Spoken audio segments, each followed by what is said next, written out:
দিহা এটা লগালো ভালে কৰিলি বুজিছ ঐ অযোধ্যাত থকা হলে সেই অযোধ্যাত থকা হলে এতিয়ালৈকে চাগে এই প্ৰাণ বায়ু ওলাই কৰবাৰখনহে পালেগেহেঁতেন তাকে বাৰু এইবোৰ বাদ দে এতিয়া বল এই ঘৰত যি পদলাম লাকটো আছে তাকে লৈ পশ্চিমত থকা সেই পৰিয়ালৰ কাষলৈ যাওঁ বল এৰা মন জান কাইটি তই ঠিকেই কৈছ বুজিছ নকবি চকুৰ আগতে এই দিনবিলাক কেনেকৈ সলনি হৈ গ'ল তই চাচোন বাৰু ক'ত চাম মনবৰ আগতে অজৰ মহাৰাজৰ দিনত এই ঠাইখনতে কম ভোগ কৰিছিলো নে বাৰু কৰিছো এইবিলাক মাছ কাছ গাখীৰ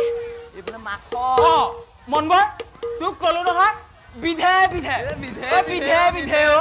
এই গছৰ ফল পকি ডাল ভৰি গোটেই তল হৈ থাকে কোনেও সেইবোৰ মুখতে নিদিয়ে আৰু আমি আৰু সেই গছৰ সতেজ ফলবোৰে খাইছিলো মনবৰ কি কম তোক কৰ দিন যে কলৈ গ'ল মনবৰ একোতো লৈ কৰিবই নোৱাৰিলো বুজিছ মন জান কাইটি এই সকলোবোৰ যে হৈছে সেই ৰজাৰ দখলৰথৰ বাবে হৈছে সেই ৰজাৰ দখলৰথৰ বাবে হৈছে সেই কি কব আগৰ ৰজা যে সেই আগৰ ৰজাৰ কথা কৈছো আগৰ ৰজা সেই তেওঁৰ দিনত অতি কমেও এমাহ দুমাহ মূৰে এই প্ৰজাৰ খবৰ খাতি লয়হি এই তোমাৰ উপজৰ আপত্তিবোৰ নিজ কাণে শুনে এই তোমাৰ অভাৱেই হওক এই দুখী বিচাৰে হওক এই ঠাইতে সমাধান পিছে আমাৰ এইজনলৈ আকৌ কি চাবা তাৰ সৰু ৰূপৱতী সেই নাৰী কিজনীক লৈহে ব্যস্ত এই প্ৰজাৰ সুখৰ খবৰ লোৱাটো বাদেই এই ৰাজ্যখনত কি ঘটিছে সেই কবয়ে নোৱাৰে সেইডালে বুজিছ সেইকাৰণে বুজিছ সেই পাপ লাগিছে তাৰ পাপ সেইকাৰণে আজিলৈকে এই খাবলৈ খুঠিবলৈ এই পিণ্ড দিবলৈ খৰচ এটাকে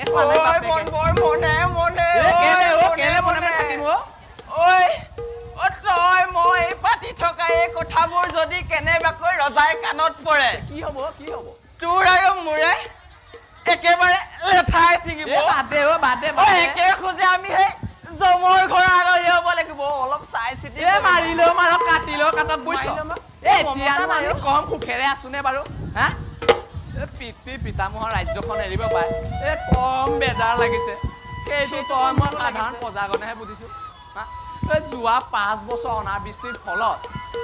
সাধাৰণ প্ৰজাগণে কি জীয়াটো ভুগিছো সেই ৰজাই খবৰ ল'ব আখৰি পালেনে বাৰু মনবোৰ কালি সেই উত্তৰ অশান্তি মুলুকৰ মানুহবোৰৰ লগত পৰিয়ালটো যেনে তেনে থৈ আহিছো হয় পিছেও সময়মতে যদি গৈ নাপাওঁ সেই এটাই মুখা জীৱৰ প্ৰাণ যাব বাদ দে এইবোৰ কথা ইয়াতে থ আমি ঘৰা ঘৰি যাওঁ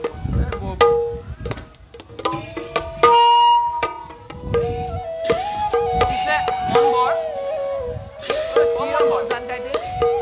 এই পৰিয়ালৰ কথা কওঁতে মোৰ ঘপককে কথা এটা মনত পৰিলো কি কচোন বাৰু তই বেয়া পাবি নেকি নাপাওঁ কয় দে নাপাওঁতো নাপাওঁ সঁচাটো নাপাওঁ ক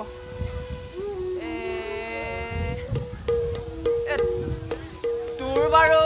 কিমান আগবাঢ়িলো মোৰ তোৰ কটাই দিলি যে লাজ লাগে লাজ লাগিবলে কি হ'ল আকৌ লাজ লাগে কচোন তোৰ কিমান হ'ল বেছি নহয় একুৰিহে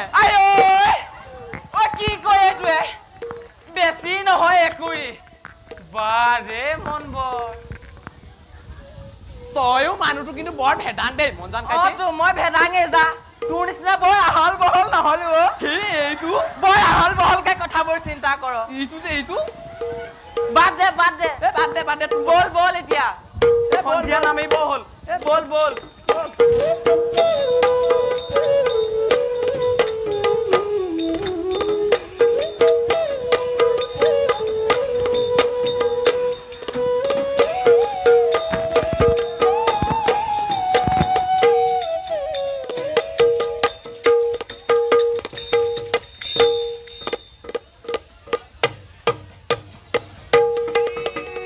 ঠিক ৰজা দশৰথ ঠিক ৰজা দশৰথ ঠিক ৰজা দশৰথ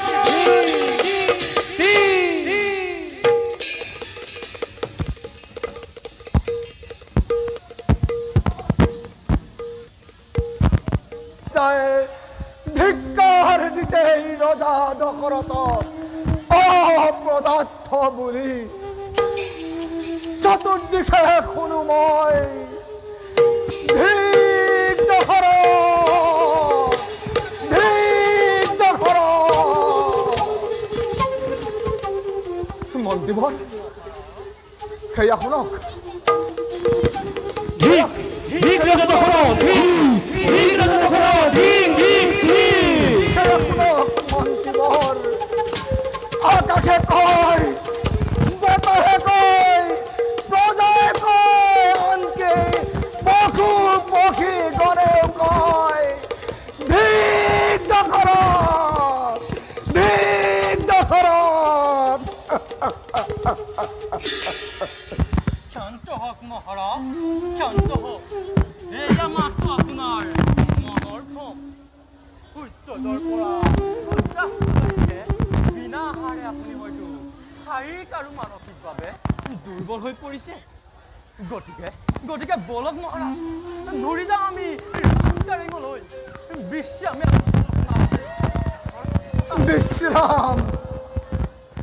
নাই নাই মন্ত্ৰীবৰ বিশ্ৰাম আৰু নাই বিশ্ৰাম মোৰ শেষ হৈ গ'ল মন্ত্ৰীবৰ বিশ্ৰাম কৰি কৰি বিষয়ৰ ভোগ কৰি কৰি মই নিজ সন্তান সদৃশ মোৰ প্ৰিয় প্ৰজাগণক ঠেলি দিলোঁ মৃত্যুৰ মুখলৈ কিন্তু এবাৰ সতৰ্ক মই এই অপহৰণ বেলাতে যাম মই অমৰাৱতীপুৰে আৰু প্ৰথমে বিনয়েৰে সুধিম দেৱেন্দ্ৰক বৃষ্টিপাত কৰিবনে নকৰে অযোধ্যা ৰাজ্যত যদি প্ৰয়োজন হয় শিৱ সংহাৰণ মূৰ্তি ধাৰণ কৰি পৰাজিত কৰি দেৱতাক বাধ্য কৰোৱাম বৃষ্টিপাতৰ হেতু অযোধ্যা ৰাজ্যত মন্ত্ৰীবৰ মোৰ অবৰ্তমানত সকলো প্ৰজাক তুমি পালিবা ভালদৰে মহাৰাজ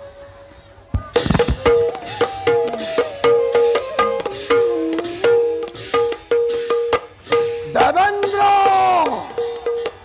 দেৱেন্দ্ৰ দেৱেন্দ্ৰ অহংকাৰৰ উচ্চ শিখৰৰ পৰা তুমি নামিবলৈ প্ৰস্তুত হোৱা গৈ আছে ৰজা দশৰথ অমৰাৱতীপুৰে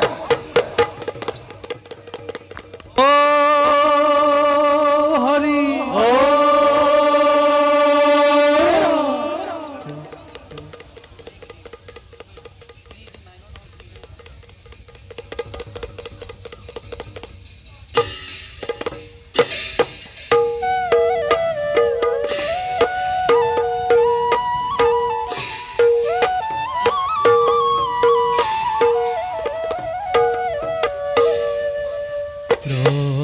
প্ৰবেশিনা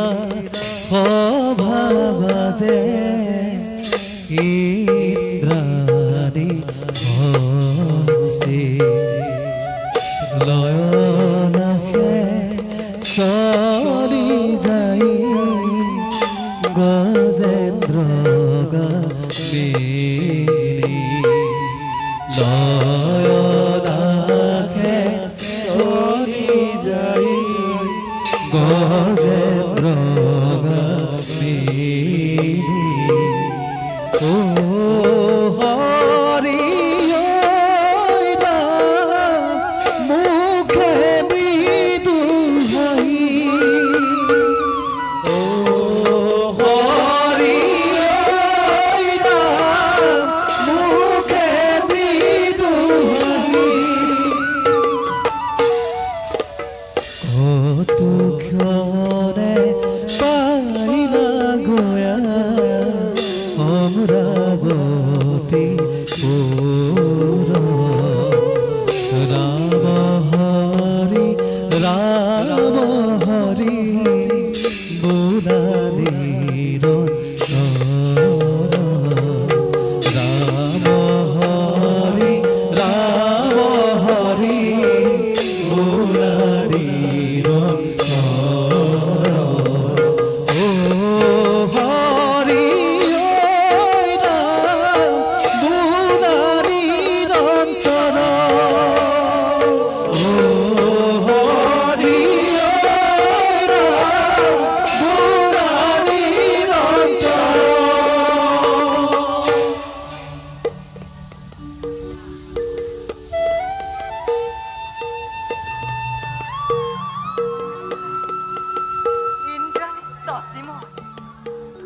খৰগৰ তলুইকৰ শ্ৰেষ্ঠ সম্পদৰ গৰাকী দেৱেন্দ্ৰ মোৰ স্বামী জগতৰ সকলো নাৰীৰে মই হলো ঈৰ্ষাৰ কাৰণ মই হলো ইন্দ্ৰাণী শশী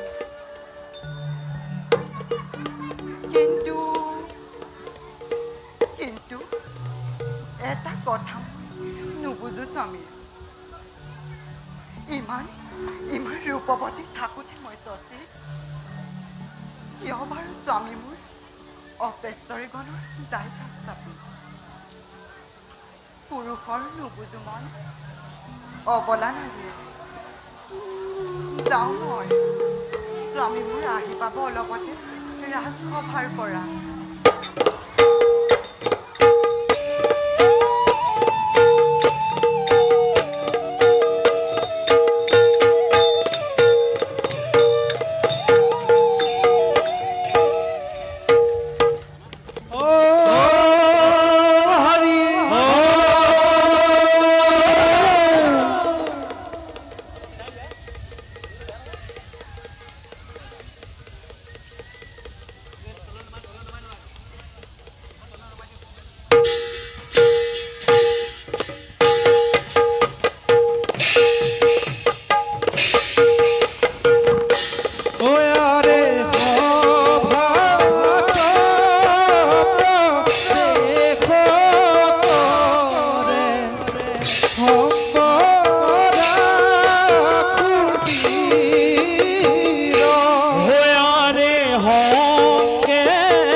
আজি পৰ্যন্ত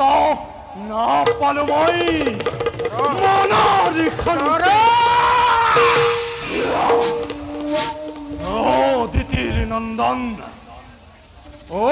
দিতিৰ নন্দন সেই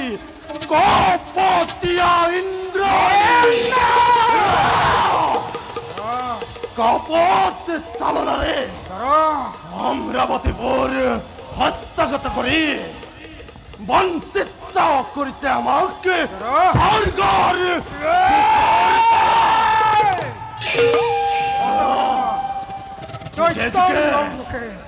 যুগে যুগে কৰ যুগে যুগে কৰ বঞ্চন মনৰ নলওঁ যদি হেয়াৰ প্ৰতিশোধ তেন্তে ৰাজসিংহাসনত বহা আছে জানো কিবা যুক্তি সঁচা কথা দাদা ভাতৃ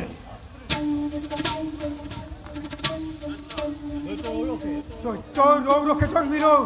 দৈত্যৰ কুলত সেয়েহে নিজ অদম গুৰুদেৱপুৰে চিৰকাল ঘিৰাই আমাক সেই কাৰ পৰা দেৱতাই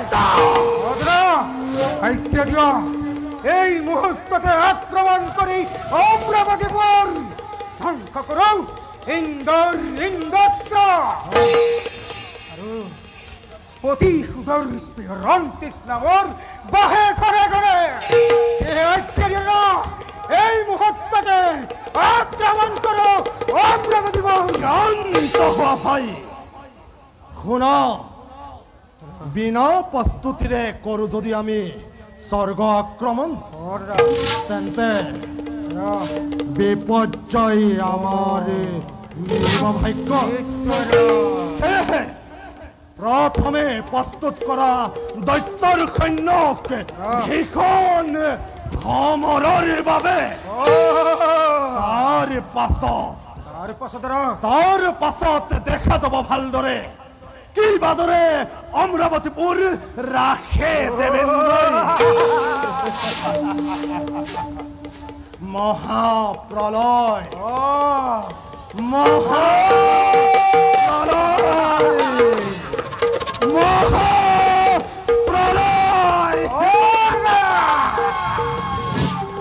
ঘোষণা কৰি অমৰাৱতীপুৰে খেতিৰ প্ৰথম দেৱতাক সঁচা কথা দাদা ভাতৃ শিৱই যদি মনোমত বৰ নিদিয়ে তেতিয়া কি কৰিবা তেতিয়া তেতিয়া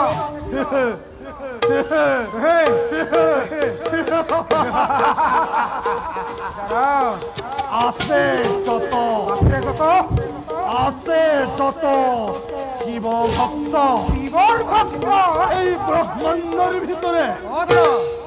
আছে যত বিষ্ণুৰ ভক্ত মাজে সকলোকে ধৰি আনি জ্বলন্ত অগ্নিত ইয়াতো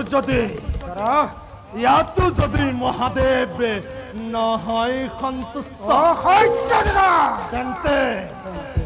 স্বয়ং ব্ৰহ্মা বিষ্ণু আৰু শিৱ এই তিনিওকে ধৰি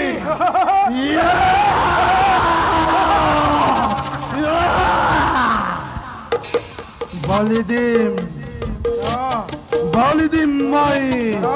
যজ্ঞৰ কুণ্ড আৰু মই হম জাগ্ৰত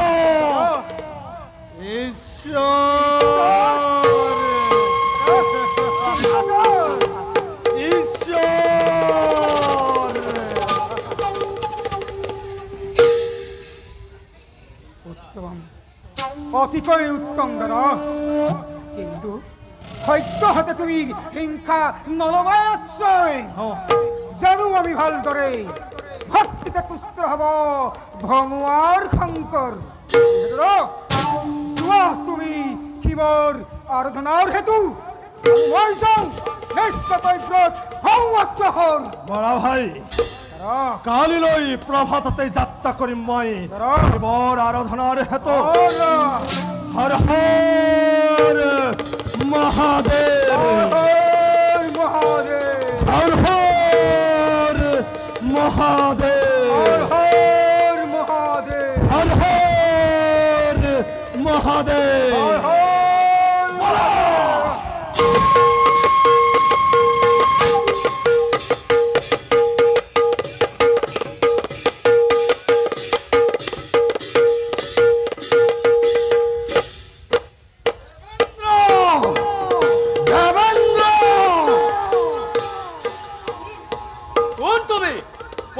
স্বৰ্গপুৰে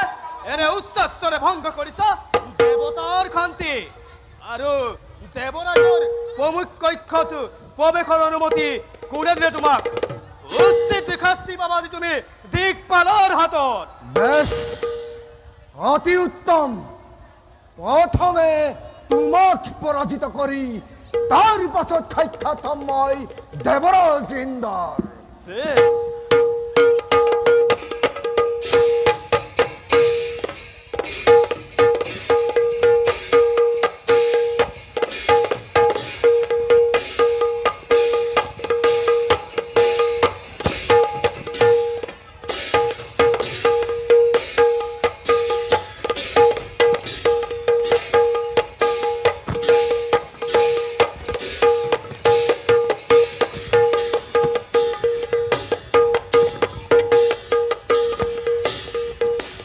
পলাই পলাই সরবে আরো মূর্খ দেবতা শব্দভেদী বন প্রহর করি মুহূর্ততে ধরহর করি শব্দ বেতমান কেৱে তেন্তে ৰজা দশৰথ শান্ত হওক ৰজা দশৰথ আমি দিকপাল দেবেন্দ্ৰৰ সেৱক জুয়া হেৰো অমৰ দেবতা কবাগৈ দেবেন্দ্ৰক ৰই আছে দশৰথ তেওঁৰ সাক্ষাতৰ হেতু পলয়ৰ সংহৰণ মূৰ্তি ধাৰণ কৰি আহিছে দশৰথ মুহূৰ্ততে সাৰখাৰ কৰি দিব অমৰাৱতীপুৰ অৱশ্যেই জনাম দেবেন্দ্ৰক আপোনাৰ আগমনৰ বাৰ্তা এতিয়া খন্তেক অপেক্ষা কৰক সৌ দেৱতাৰ অতিথিশালাত বেশ অপেক্ষা কৰিম মই ক্ষণিকৰ বাবে কিন্তু কবাগৈ দেবেন্দ্ৰক ধৈৰ্যচ্যুতি যেন নহৰাই এই ৰজা দশৰথৰ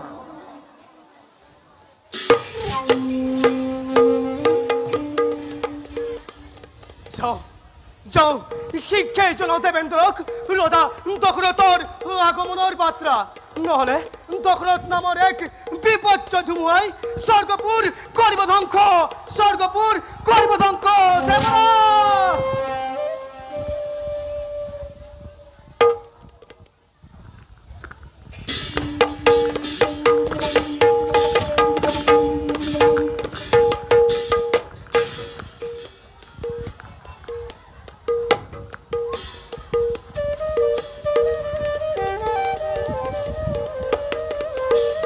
ৰাজকাৰ্যৰ নৈমিত্তিক ব্যস্ততাৰ হেতু দেৱৰাজ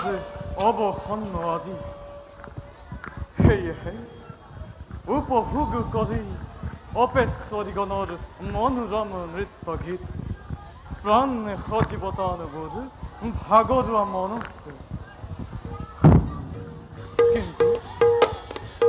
কিন্তু এয়া কি দিকপাল দেৱৰাজ প্ৰণাম দেৱৰাজ এয়া কি হৈছে দিকপাল দেৱৰাজ মূৰ্খৰ দৰে আচৰণ নকৰিবা দিকপাল দেৱৰাজ অপৰাহ্ন বেলা আহি হল উপস্থিত তেনেস্থলত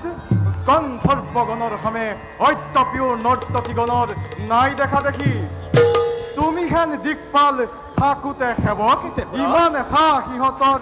হল কেনেকৈ দেৱৰাজক উপেক্ষিলে অপেশ্বৰাগণে দেৱৰাজ এই তেওঁলোকৰ নাই কোনো অপৰাধ আপোনাৰ মনোৰঞ্জনৰ বাবে কৰোঁতে ব্যৱস্থা আগমিলে স্বৰ্গপুৰে দশৰথ অযোধ্যা নিপতি এতিয়া অপেক্ষিত তেওঁ দেৱতাৰ অতিথিশালাত আপোনাৰ সাক্ষাতৰ বাবে তেওঁ জনাইছে প্ৰাৰ্থনা দিকপাল দেৱৰাজ প্ৰমোদৰ সময়ত কাকো সাক্ষাৎ নকৰে দেৱ পুৰন্দৰে আৰু নিচিনো মই দশৰথ নাম ধৰি কোনো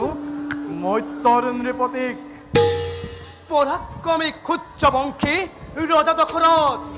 মৈত্ৰৰ নৃপতি প্ৰধান জানে তেওঁ শব্দ ভেটিবান কি ক'লা শব্দ ভেটিবান কি ক'লা দিকপাল শব্দ ভেটিবান জানে তেওঁ শব্দ ভেদিবান দেৱৰাজ শব্দ ভেটিবান শব্দ ভেদিবান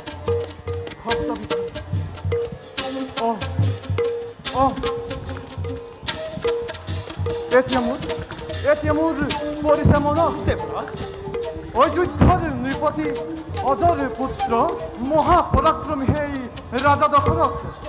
তাকেনো তুমি ইমান পৰে স্পষ্টভাৱে নকলা কিয় দেৱৰাজ ব'লা ব'লা যাওঁ আমি এতিক্ষণে ৰাজা দশৰথৰ সাক্ষাতৰ হেতু বলক দেৱৰাজ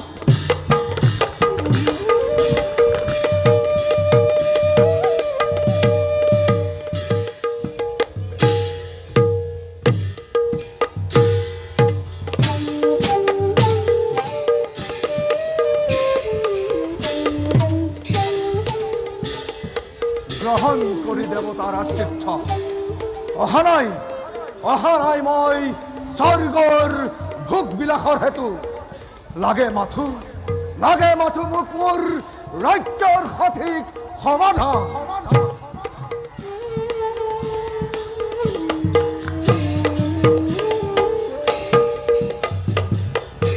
মহান ইক্ষাক কুলৰ নৃপতি ৰাজা দশৰথ দেৱৰাজ অতি। আপোনাক জনাইছে প্ৰণিপাত প্ৰতি নমস্কাৰ গ্ৰহণ কৰিব দেৱৰাজ কওকচোন হে মত্যৰ নৃপতি প্ৰধান কিবা হেতু দেৱেন্দ্ৰই আপোনাক কৰিব সহায় দেৱেন্দ্ৰ ৰাজন দেৱতাৰ সাহায্যৰ নাই প্ৰয়োজন মাথো কওক আপোনাৰ অধীনিষ্ঠ মেঘগণে কিয় বৃষ্টিপাত কৰোৱা নাই অযোধ্যা ৰাজ্য ৰাজন দেৱেন্দ্ৰ জলৰ অভাৱত অযোধ্যাৰ দক্ষিণ প্ৰান্তত প্ৰজাই ভুঞ্জিছে অশেষ নিকাৰ দেশান্তৰ হ'বলৈ ধৰিছে আৰম্ভ নহয় ৰাজন আনকি পশুপক্ষীগণেও ধিক্কাৰ বচনেৰে ত্যাগিছে ৰাজ্য চিৰদিনলৈ শুনক ৰাজন দেৱেন্দ্ৰ নকৰে যদি ইয়াৰ প্ৰতিকাৰ তেন্তে জানিব অমংগল সন্নিহিত অমৰাৱতীপুৰে ৰাজন যথাৰ্থতে ক্ৰোধ স্বাভাৱিক আপোনাৰ এই ক্ষেত্ৰত দেৱৰাজে বিনয়ৰ অক্ষমতা কৰিছো স্বীকাৰ ৰোহিণী নক্ষত্ৰত গ্ৰহপতি শনিৰ পূৰ্ণ দৃষ্টি হোৱাৰ হেতুকে মেঘগণে বৃষ্টিপাত কৰা নাই আপোনাৰ ৰাজ্যত গতিকে গমন কৰি আপুনি গ্ৰহপতি শনিৰ পাশে অনুৰোধৰ সুমধুৰ বচনেৰে ব্যাহত কৰক পূৰ্ণ দৃষ্টি ৰোহিণীৰ পৰা অনুৰোধ ৰজা দশৰথে কেতিয়াও অনুৰোধ নকৰে শৰীৰত আছে মোৰ অসীম শক্তি পৰাজিত কৰিব পাৰো শনি দেৱতাক সন্মুখৰণত দেৱেন্দ্ৰ ৰাজন মই মাগিলো বিদায় এতিক্ষণে সাক্ষাৎ কৰো শনি দেৱতা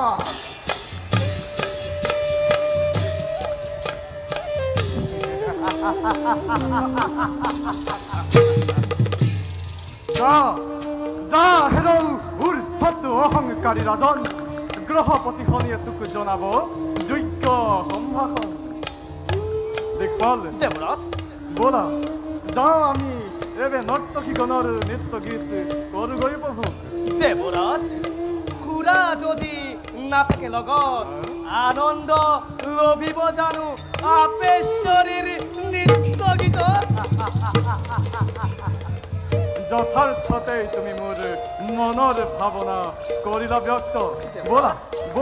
সুমধুৰ সুৰা তুমি কৰিবা ব্যৱস্থা বলক দেৱৰাজ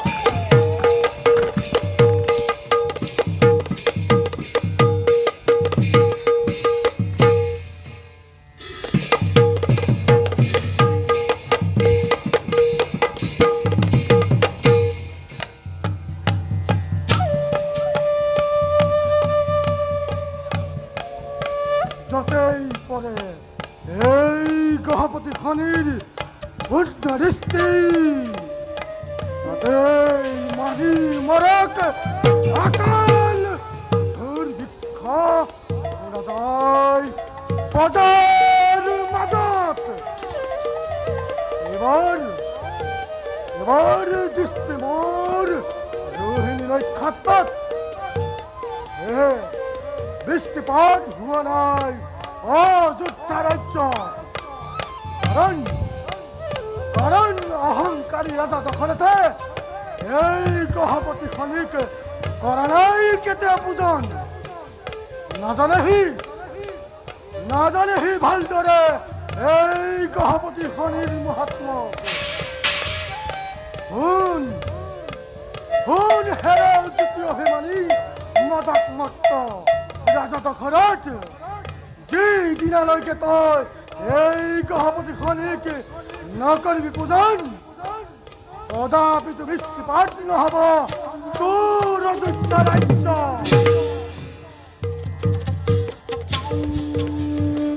ভালদৰে বুজি পাবি সত্যৰ মানৱ এই গহপতি খনিৰ কথা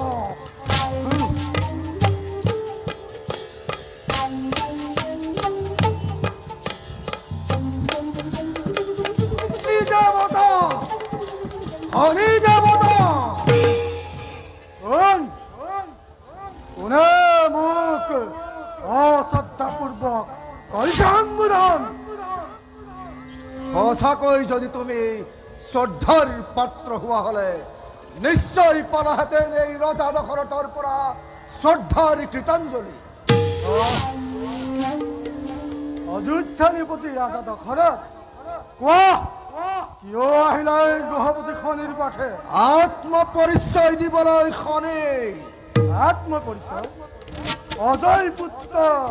অযোধ্যাধিপতি ৰাজা দশৰথৰ আত্মপৰিচয় কিয় বা প্ৰয়োজন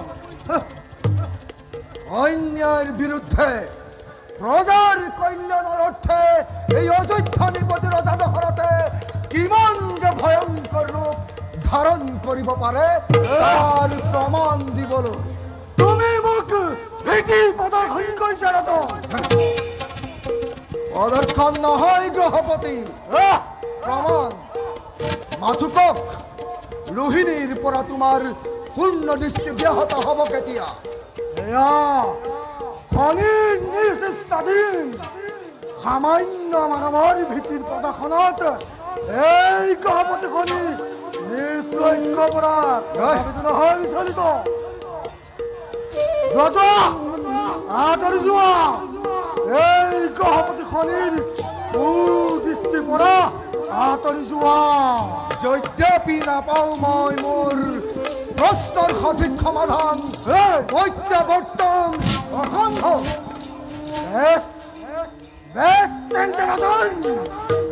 এই গহপতিৰ খনিৰ পূৰ্ণ দৃষ্টিত জহি পুহি ভাত মিলিত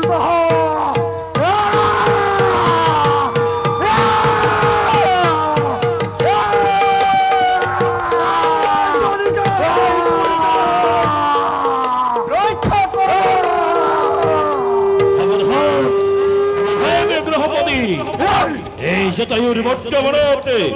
নোৱাৰ অনিষ্ট কৰিব তই ৰজা দশৰথ উঠা ৰজা দশৰথ জাগা জাগা ৰজা দশৰথ উঠা উঠা ৰজা দশৰথ জাগা জাগা ৰজা দশৰথ এইবাৰ তই নাপাবি নিশ্চয় ধন্য ৰাজন ধন্য তোমাৰ বীৰত্ব গহপতি খনিয়ে তোমাক মাথো কৰিলোহে পৰীক্ষা যাৰ এটি কতক্ষত জগতৰ সৃষ্টি হয় পলয় দুৰ্ঘু তেনেহেন গহপতিৰ আগত তুমি সাহসেৰে হলা সন্মুখী শুনা ৰাজা দশৰথ আদিত্য পুত্ৰ মই গহপতি খনি তুমিও নিপতি বীৰ আদিত্য কুলৰ সেয়েহে তুমি আৰু আমি পৰম নিমিত্ত কোৱা সেয়েহে কোৱা ৰাজা দশৰথ কি মনোমত বৰ লাগে ল'ব পৰা তুমি গ্ৰহপতি অন্য বৰৰ মোৰ নাই প্ৰয়োজন মাথো ৰোহিণীৰ পৰা তুমি পূৰ্ণ দৃষ্টি ব্যাহত কৰি বৃষ্টিপাত কৰোৱা অযোধ্য ৰাজ্যত এই হ'ব মোৰ বাবে মনোত্নত বৰ সেয়ে হ'ব ৰাজন এই মুহূৰ্ততে মই ৰোহিণীৰ পৰা কৰিল বিয়াহিত দৃষ্টি মোৰ যোৱা ৰাজন আজিৰ পৰা তোমাৰ ৰাজ্যত মুকুল ধাৰা বৃষ্টিপাত হ'ব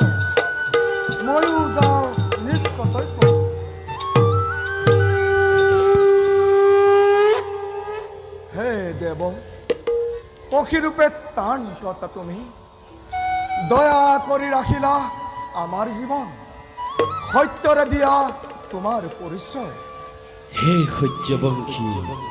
মহামতি ৰাজা দশৰথ নাম মোৰ জটায়ু গৰুনন্দন জ্যেষ্ঠ ভাই সম্পাতি প্ৰশিকুলৰ ৰজা বিষ্ণু চিন্তি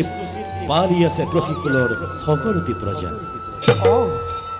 তুমি এই তেন্তে বিনাতাৰ নাতি জটায়ু বিষ্ণুৰ বাহন ৰূপে তোমাৰ পিতৃয়ে সুখ্যাতি অৰ্জন কৰিছে তিনিও লোকত হে দেৱ ত্ৰাণকৰ্তা বিপদৰ বন্ধু আহা আজি হন্তে দুয়োকে আমি বন্ধুত্বৰ দোলেৰে বান্ধাও আহা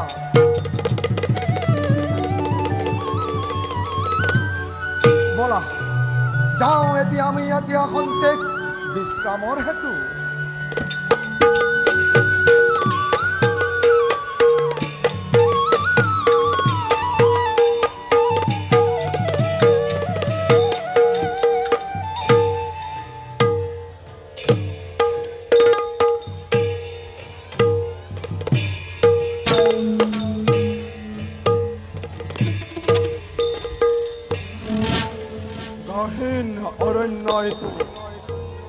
প্ৰকৃতিৰ মনোমোহা স্থান ইয়াতেই বৰ্তি হওঁ মই হৰৰ সাধনা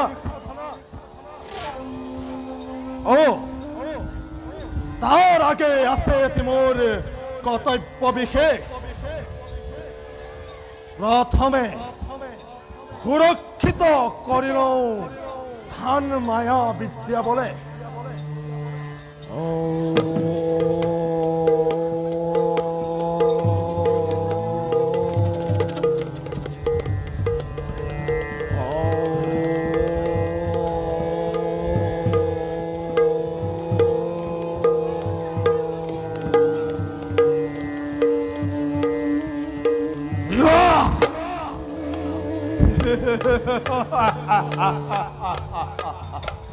এতিয়া ইন্দ্ৰ আদি দেৱতাগণে নোৱাৰে কৰিব প্ৰৱেশ মোৰ এই স্থানত চিৰকাংক্ষিত দেৱ মহেশ্বৰৰ বাদে যিজনে এই স্থানে কৰিব প্ৰৱেশ নিমিষতেই জ্বলি পুৰি ভস্ম হ'ব সি এতিয়া বৰ্তি হওঁ সাধনাত মই ওম নমঃ শিৱায় ওম নমঃ শিৱায় ওম নমঃ শিৱায় ওম নমঃ শিৱায়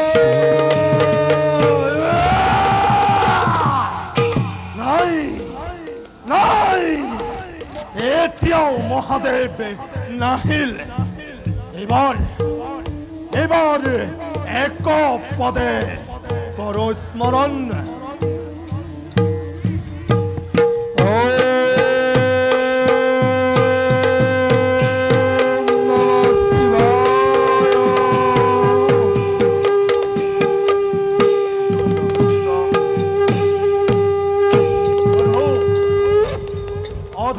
ভক্তৰ সেৱা গ্ৰহণ কৰক সন্তুষ্ট ভোলা আজি তোমাৰ তপস্যাত প্ৰভু তুষ্ট যদি ভক্তৰ প্ৰতি তেন্তে প্ৰভু দিয়া মোক অমৰত্ব বৰ জাতকশাহী ধ্ৰুৱ মিত্ৰ অৰ্থাৎ জন্ম ল'লে মৰিবই লাগিব প্ৰভু সেয়েহে অমৰ বৰ কাৰো নহয় প্ৰাপ্য কোৱা অন্য কি বৰৰ আছে অভিলাষ অন্যবৰ অ প্ৰভু দিয়া তেন্তে মোক এই বৰ হওঁ যেন মই ত্ৰৈলোক্য বিজয়ী আৰু তথাস্তু প্ৰভু হবা তুমি ত্ৰৈলোক্য বিজয়ী যক্ষ ৰক্ষ দেৱতা দানৱে নোৱাৰে পৰাজিত তোমাক সন্মুখ ৰণত প্ৰভু কিন্তু প্ৰভু উচ্চবংশী শিক্ষাতুকুলৰ কোনো হৰিভক্তৰ ঘৰে হয় যদি ৰণ তোমাৰ লগত মৃত্যু তোমাৰ অনিবাৰ্য সিজনৰ হাতত যোৱা ধৰ্মমতে কৰাগৈ প্ৰজাগণক শাসন হল প্ৰভু প্ৰণাম প্ৰভু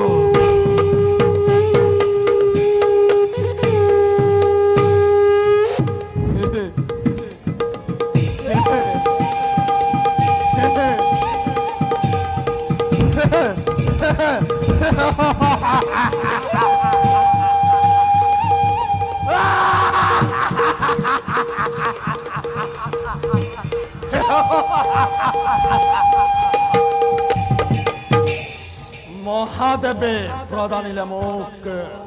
মনোমতবৰ আজি হন্তে অজয়ময় ত্ৰৈলোক্যৰ ভিতৰে যাওঁ মই এই শুভমাত্ৰাত ভাতৃক জনাওঁ অতি ক্ষুদ্ৰে ভাতৃ ভাতৃ ভাতৃ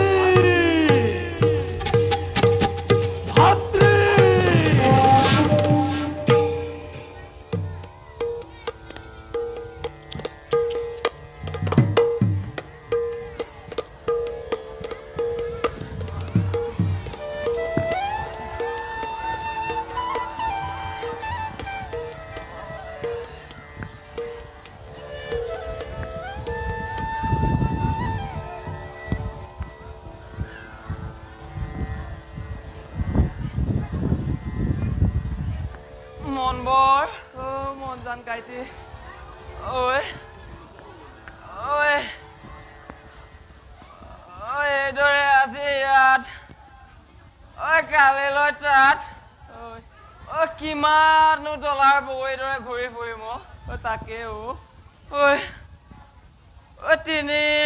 বছৰ তিতা কেহা খাই এই জীৱন আৰু টানিব নোৱাৰিম যেন পাইছো মনবৰ মনজান কাইটি মনবৰ এইদৰে যদি ৰৈ ৰৈ গৈ থাকো তেনেহ'লে আজি পুৰণা গাঁওখন নাপামেগে বুজিছ পাম সিহঁতবোৰে আমাৰ সকলোবোৰ মাটি বাৰী ল'লে গৈ চাগৈ অযোধ্যাত বৰষুণ হোৱাৰ পৰা তোৰ মোৰ নিচিনা সাধাৰণ প্ৰজাবোৰ আকৌ ঘটিবলৈ আৰম্ভ কৰিলে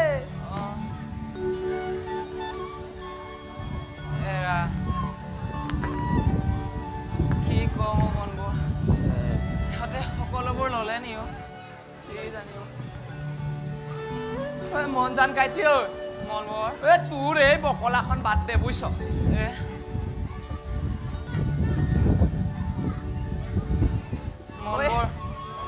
ইয়াত যদি আমি দেৰি কৰি থাকো তেনেহ'লে আজি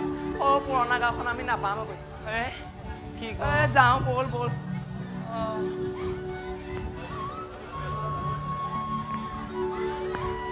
হেৰ' জানোতো তোৰ পৰিয়ালৰ কথা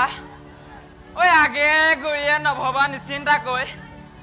পাতিয়ে ধাৰিয়ে দুধাৰি পেল পেল পেল পেল পেল পেল পেলকৈ উলিয়াবি আৰু এতিয়া এই বয়সত অনাই বনাই ফুৰি খাৰলি খাই ফুৰিবি হা এইটো খালে বোলে শিঙিকে খায় কম নহয় দেচোন মোতকৈ 2-3টা মানহে কম হ'ব বাদ দে বল বল দেৰি হৈছে পুৰণা গাঁৱলৈ বুলি লিক ধৰো বল বল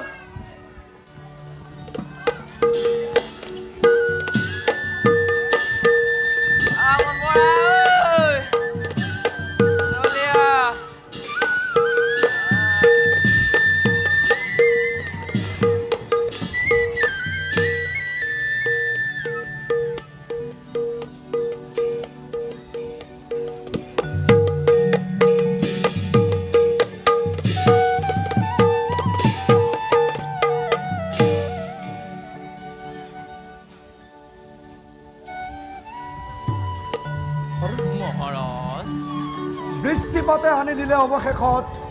অযোধ্যালৈ প্ৰাণ সজীৱতা হয় মহাৰাজ। এতিয়াহে মই স্বস্তিৰে নিশ্বাস ল'ব পাৰিছোঁ। হয় মহাৰাজ। অযোধ্যাৰ সকলোৰে মুখে শুনো কেৱল আপোনাৰ কথা। সকলোৱে হৰিনাম গাই কৰিছে আপোনাৰ গুণানুকীৰ্তন। অযোধ্যাৰ সমূহ প্ৰজা হৈ সুমন্তই আপোনাক জনাইছো প্ৰণাম। মন্ত্ৰীবৰ, মহাৰাজ। অন্ন বস্ত্ৰ বাসস্থানৰ উপৰিও প্ৰজাগণক বহি শত্ৰুৰ পৰা ৰক্ষা কৰাটোৱেই হৈছে এজন ৰজাৰ প্ৰধান কৰ্তব্য। হয় মহাৰাজ। মই মাথো মোৰ ধৰ্মহে পালন কৰিছোঁ। পিছে মন্ত্ৰীবৰ, মহাৰাজ। ব্যস্ত থাকি বিষয়ৰ প্ৰাত্যহিক কাৰ্যত মোৰ একেবাৰে লাগিছে বিৰক্তি। সেয়েহে ইচ্ছা হয় মোৰ মৃগয়াৰ প্ৰতি। মন্ত্ৰীবৰ, মহাৰাজ। কালিলৈ প্ৰাতক্ষতে যাম মই মৃগয়াৰ হেতু। মোৰ অবৰ্তমানত সকলো প্ৰজাক তুমি ৰাখিবা ভালদৰে। আদেশ ক্ষীৰোধাৰ্য মহাৰাজ। মন্ত্ৰীবৰ, মহাৰাজ। আজিলৈ সভা ভংগ কৰা হওক।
পিতা,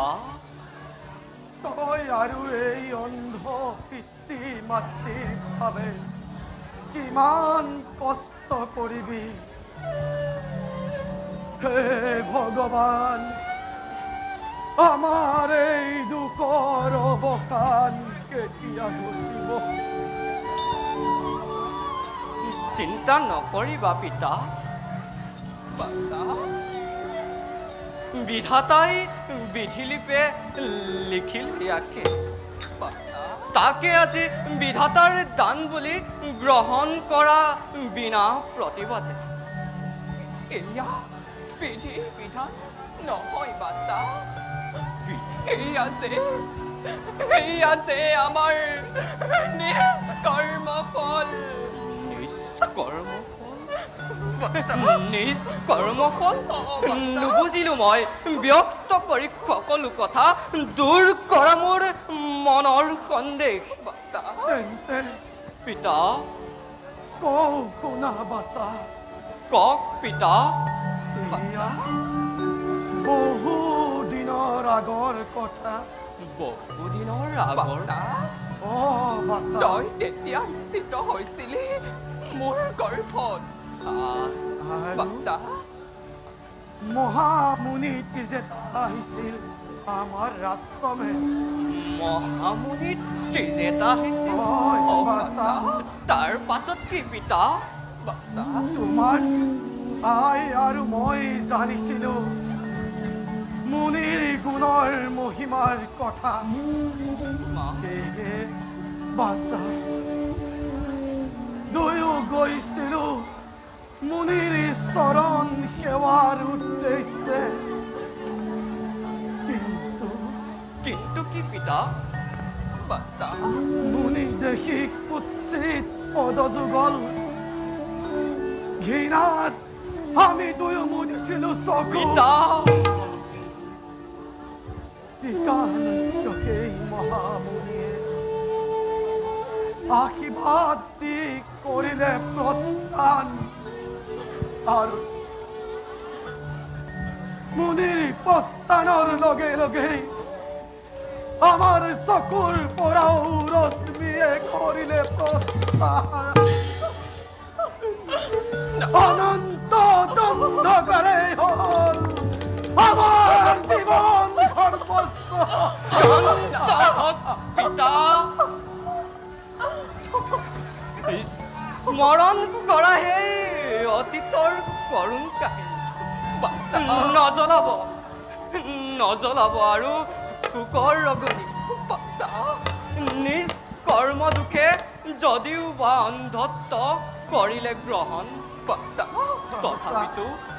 তথাপিতো সেই ঘটনাই অতৰালে দুয়োৰে মনৰ অন্ধত্ব বাৰু পিতা আৰু আই লাহে লাহে বেলিটিয়ে অস্ত্ৰশাললৈ কৰিছে গমন নাই আজি কুটিৰত এটুপ পিও জল গতিকে যাওঁ মই কৰজোৰ তীৰে সোনকালে আনোগৈ কলচী ভৰাই এটুপি নিৰ্মল জল গতিকে যোৱা দুয়ো কুটিৰত কৰাগৈ বিশ্ৰাম আই দৰ্শন কৰি খৰচৰ অনিন্দ্য সুন্দৰ ৰূপ বিলম্বন নকৰিবি বাটা তোৰ অবিহনে আমি জীৱনতে মৃত বাটা বাটা সোনকালে তই আহিবি উলটি আই বাটা তুমি চিন্তা নকৰিবা বাটা আই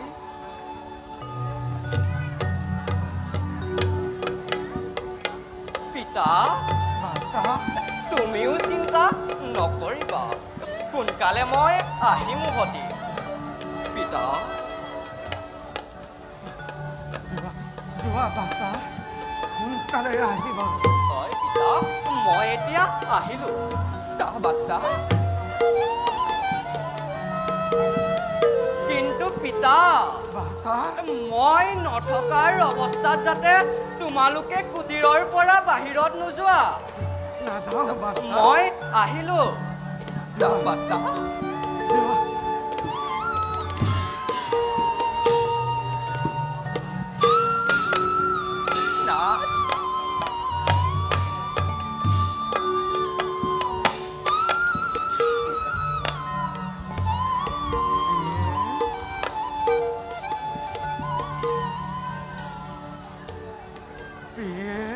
নাথ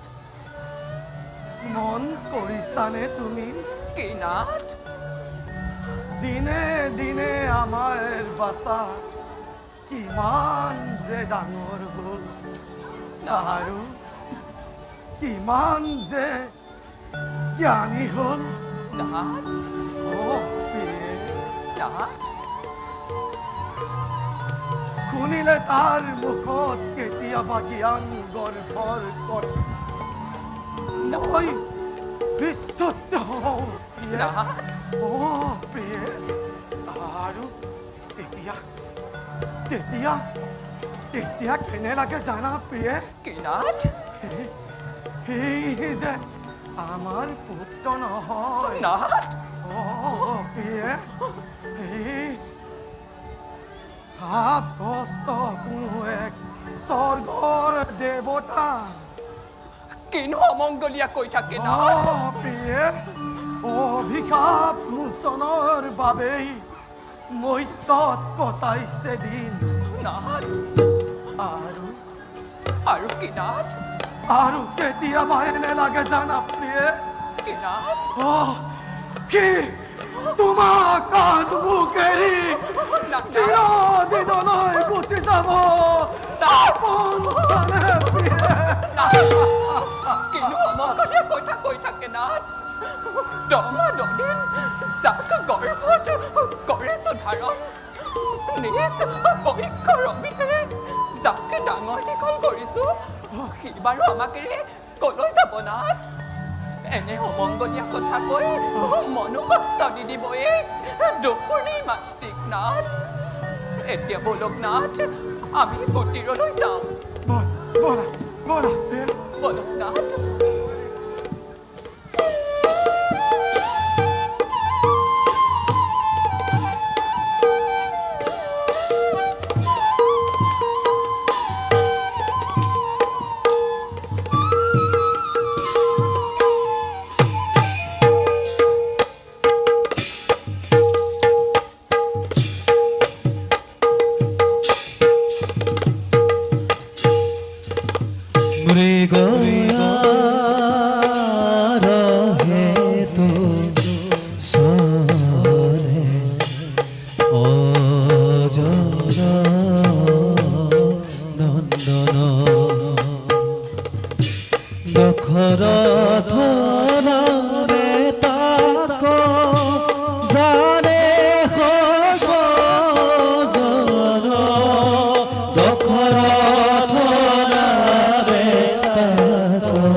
মৃগয়াৰ সন্ধানে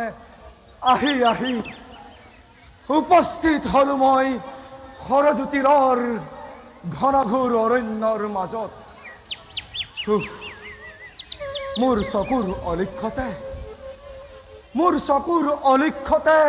কেনেনো হেৰাল সেই দুৰ্লভ হৰিণ। ভাবিছিলো জীৱন্তে ধৰিনি সেই দুৰ্লভ হৰিণক উপহাৰ স্বৰূপে প্ৰদান কৰিম, তিনিও মহিষীক মোৰ। অন্তত সিহঁতে অকণমান হলেও পুত্ৰহীনতাৰ পৰা বিৰত থাকিব।